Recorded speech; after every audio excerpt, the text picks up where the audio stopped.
షర్మిల గారు వైఎస్ఆర్ జగన్ పార్టీ అంటే వైఎస్ఆర్‌సీపీ పార్టీకి ఫస్ట్‌లో జగన్మోహన్ రెడ్డి గారు వదిలిన బాణం, అన్న వదిలిన బాణంలాగా జగన్మోహన్ రెడ్డి గారు పాదయాత్రలో ఉన్నప్పుడు వైఎస్ఆర్‌సీపీ పార్టీ తరఫున ప్రచారం చేసి పాదయాత్ర చేసింది.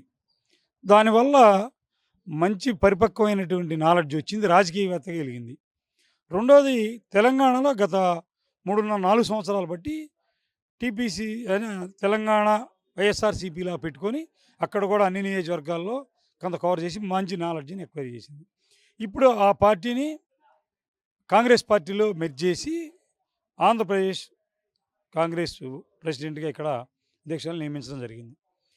రెండోది అన్నిటికంటే ముఖ్యమైన విషయం ఏంటంటే రాజశేఖర రెడ్డి గారి కొడుకు, కూతురు ఇద్దరు ఈ ఆంధ్రప్రదేశ్‌లో చెరొక పార్టీలో పోరాడబోతా ఉన్నారు.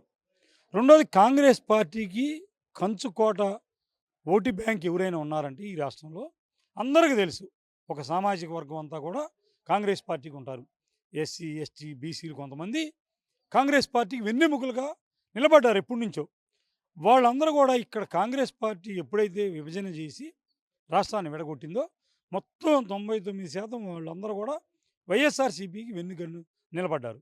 ఈరోజు మరి రాజశేఖర రెడ్డి గారి కూతురుగా ఆమె రావటం, ఇప్పటికే ఏ బాణమన్నా వదలని కానీ ఇప్పటికే 2 సార్లు ఆమె ప్రెస్ మీట్లు పెట్టి చెబితే వైఎస్ఆర్‌సీపీ పార్టీ నుంచి ఎదురు కౌంటర్ చెప్పే మనగాడు లేడు. చెప్పే సత్తా గల్లోడు కూడా లేడు. ఆమె చెప్పిన మాటలు వింటే ఒకసారి మణిపూర్‌లో క్రైస్తవులు 2,000 చర్చీలు కూలగొడితే క్రిస్టియన్ అయినటువంటి జగన్మోహన్ రెడ్డి గారు ఒక్క మాట మాట్లాడలేదు. ఖండించలేదు ఎందుకని? బీజేపీని చూసి భయపడ్డాడా అని అడిగింది. సమాధానం చెప్పలా. రెండోది నిన్న డైరెక్ట్‌గా వైవి సుబ్బారెడ్డి గారు ఈ రాష్ట్రంలో టాప్ 5లో అంటే జగన్మోహన్ రెడ్డి గారి కంటే సీనియర్ వయసులో పెద్దోడు మేనమామ. రెండోది సజ్జల గారు. జగన్మోహన్ రెడ్డి గారు, సజ్జల గారు తర్వాత ఈ రాష్ట్రంలో అత్యంత కీలకమైనటువంటి యాత్ర పోషించే వ్యక్తి సుబ్బారెడ్డి గారు. మరి ఆయన కూడా ఒక కౌంటర్ వేసింది ఆ అమ్మాయి. పెద్ద నాలెడ్జ్ గల ఆమె. మీరు ఈ రాష్ట్రంలో ఎక్కడ డెవలప్ చేశారో, ఏం చేశారో చూద్దాం రమ్మంది. ఒక్కడికి వాయిస్ లేదు. గొంతులన్నీ మోగబోయినాయి ఒక్క దెబ్బతోటి.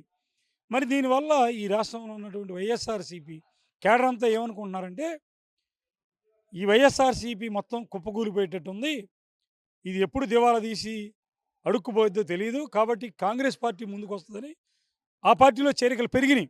దానికి ఉదాహరణ మంగళగిరి రామకృష్ణారెడ్డి గారు. జగన్మోహన్ రెడ్డి గారికి అత్యంత సన్నిహితుడు. అమరావతి రాజధాని రాకూడదని జగన్మోహన్ రెడ్డి గారు ఎన్నో కేసులు వేయించాడు ఆయన చేత. ఎన్నో పనులు చేయించాడు. మరి అటువంటి కరుడు కట్టిన వైఎస్ఆర్‌సీపీ నాయకుడు ఆయన రక్తం తీస్తే వైఎస్ఆర్‌సీపీ బ్లడ్ గారిద్ది. అటువంటి రామకృష్ణారెడ్డి గారు కూడా కాంగ్రెస్ పార్టీలో చేరాడు. కొన్ని వందల మంది ఉన్నారు. ఇవాళ ఆమె కూడా ఇక ప్రతి జిల్లా యాత్రలు బిగించేసింది. ప్రతి జిల్లాలో వైఎస్ఆర్‌సీపీ పార్టీ నుంచి వెళ్తున్నారు. కాబట్టి తెలుగుదేశానికి ఒక్క ఓటు కూడా పోదు షర్మిల గారు కాంగ్రెస్‌కి రావడం వల్ల. వైఎస్ఆర్‌సీపీ పార్టీ వాళ్ళందరూ కాంగ్రెస్‌లో చేరతారు. ఈ పార్టీలో చేసే పనులు ఈ పార్టీలో ఏది ఏదో సామెత ఉంది. ఎందుకంటే అత్త మీద కోపం దుత్త మీద చూపించినట్టుగా వీళ్ళందరూ ఏం చేస్తా ఉన్నారంటే వైఎస్ఆర్‌సీపీ నాయకులు వాళ్ళలో వాళ్ళకి ఒకరికొకరు పడక ప్రజల మీద ఇవాళ కక్షలు కట్టి ప్రజలను ఎన్నో మనోవ్యధకు గురి చేశారు. చాలా దారుణమైన విషయం.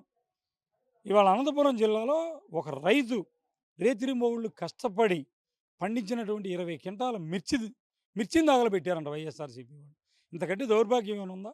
అంటే ప్రజలందరూ చేదరించుకుంటున్నారు ఈ పార్టీలో నాయకుల్ని, వాళ్ళ వ్యవస్థ మీద. జగన్మోహన్ రెడ్డి గారు ఏం ఖండించరు. ఇటువంటి ఆయన బయటకు వచ్చి ప్రెస్ మీట్ పెట్టి ఆయన చేసేది ఏంటంటే చిన్న పిల్లలకు పుస్తకాలు పంచే కాడ, కిట్లు పంచే కాడ, అమ్మఒడి పథకం ఫీజులు కొట్టే కాడికి వచ్చి పిల్లలకి లేనిపోనిన్ని నేర్పి కల్లబొల్లి కబుర్లు చెబుతా ఉన్నాడు. ఇవాళ రోజా మీద 40 లక్షల రూపాయలు తీసుకుంది అభియోగం వచ్చింది. మరి డబ్బులు ఇప్పించడం చేతకాల, ఆమెకు పదవి ఇప్పించడం చేతకాల. మరి ఇటువంటి ఆమె బయటపడి చెప్పింది ధైర్యస్తురాలు కాబట్టి, ఒక బీసీ మహిళ కాబట్టి డైరెక్ట్‌గా బయటకు వచ్చి రోజా గారి మీద చెప్పింది కౌంటర్. అట్లాంటి వాళ్ళు కొన్ని వందల మంది ఉన్నారనుకుంటున్నాం మేము. మరి ఈ విధంగా షర్మిల గారు పీసీసీ ప్రెసిడెంట్‌గా ఆంధ్రప్రదేశ్‌కి రావడం వైఎస్ఆర్‌సీపీకి 75% నష్టం. ఆ పార్టీలో ఉన్నటువంటి వాళ్ళందరూ కూడా బట్ కొంతమంది టీడీపీలోకి వస్తా ఉన్నారు మ్యాక్సిమం. టీడీపీలోకి రానటువంటి వాళ్ళు కొంతమంది ఉంటారు. వాళ్ళు కాంగ్రెస్‌లో చేరతారు. తప్పితే ఇక వైఎస్ఆర్‌సీపీలో ఉండే పరిస్థితులు ఎవరు లేరు. జగన్మోహన్ రెడ్డి గారు ఇంకా గట్టిగా డోర్లు బిగించి, తాళాలు కూడా యేసుకొని, తాళాలు కూడా సజ్జలకి ఇచ్చున్నాడు. కాబట్టి ఎవరు లేరు. ఏదైనా సరే వైఎస్ఆర్‌సీపీ పార్టీ ఖాళీ కాయటం ఖాయం. ఈ ఎలక్షన్‌లో ఇక వైఎస్ఆర్‌సీపీ కనుమరుగైపోద్ది. ఈ రాష్ట్రంలో ఉంటే ఇక 2 పార్టీలే. తెలుగుదేశం పార్టీ, కాంగ్రెస్ పార్టీ మధ్య పోరాపోటీ జరిగేది గానీ వైఎస్ఆర్‌సీపీ కాదు. కాబట్టి ఇయన్నీ బేరీజులేస్తూ షర్మిల గారి వాళ్ళ ఇష్టం అది. కాంగ్రెస్ పార్టీకి సంబంధం, తెలుగుదేశంకి ఏం సంబంధం? కాబట్టి మాకు ఎటువంటి నష్టం లేదు. ఒక్క ఓటు కూడా తెలుగుదేశం, జనసేన పార్టీకి సంబంధించిన ఓట్లు ఒక్కటి కూడా కాంగ్రెస్‌కి పోదు. అసలు వైఎస్ఆర్‌సీపీకి అసలు పోయే పరిస్థితి లేదు.